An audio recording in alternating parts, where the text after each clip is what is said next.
Akizungumzia tukio hilo, mkuu wa wilaya Mkoani Miza Hassan Faki ameelezea tukio hilo. Mimi nilipokea simu kutoka kwa sheha wangu wa shehia ya Kengeja akiniambia kwamba kuna chombo kimeokotwa baharini ikiwa kina watu ambao hawajui, lakini baadaye aliniambia kwamba watu hawa wanakisiwa kwamba si raia wa hapa kwa sababu hawawezi kuongea Kiswahili. Kwa hiyo mimi nikamjulisha kamanda wangu wa uhamiaji wa kesi zao za kiuhamiaji ili tuende katika hilo tukio. Kwa bahati tumekwenda na kamanda wangu wa uhamiaji, tumefika kwenye tukio kwa wakati kabisa. Tukifika ndio kwanza watu kwa sasa chombo kinafika bandarini.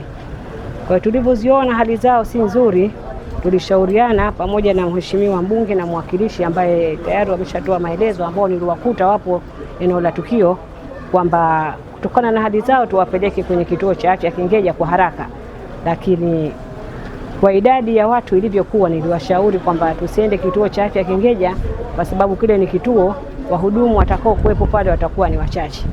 Kwa hiyo nikapiga simu kwa daktari dhamana wa hospitali ya Abdalla Mzee ili aweze kutayarisha timu yake ya madaktari ikimpa taarifa kwamba tunakwenda na hiyo hali ilivyo. Daktari dhamana hospitali ya Abdalla Mzee Mkoani Dr. Abudu Khamis Mabadi amekiri kupokea majeruhi hao pamoja na maiti mnamo majira saa 5 asubuhi na kuwapatia huduma za haraka. Majira ya saa 5 tulipokea majeruhi ambao wametokea kupata ajali ya kuzama, na tumepokea takriban majeruhi 39 na mmoja tayari akiwa amefariki, maana jumla watakuwa ni 40.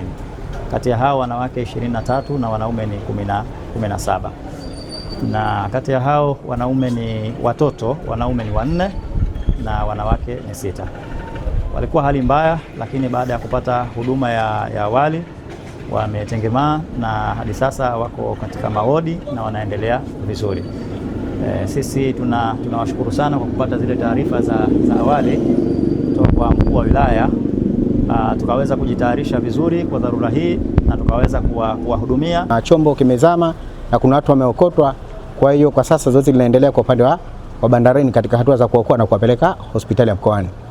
Kwa hiyo baada ya kupata taarifa hizi, na sisi kama mkoa itabidi tufanye taratibu, tukawatanguliza maafisa wetu wadogo kwa ajili ya kuja kufanya uhakiki na kuangalia zile status zao na kuweza kufahamu ni raia wa nchi gani. Kaimu mkuu wa mkoa wa Kusini Pemba ambaye pia ni mkuu wa mkoa wa Kaskazini Pemba Mgeni Khatibu Yahya amemshukuru uongozi wa hospitali ya Abdalla Mzee Mkoani pamoja na wadau wengine katika kuwapatia huduma majeruhi hao. Tumeona serikali ya mkoa tuweze kufika katika maeneo haya ya hospitali ya Abdalla Mzee ili kuja kuiona hii hali.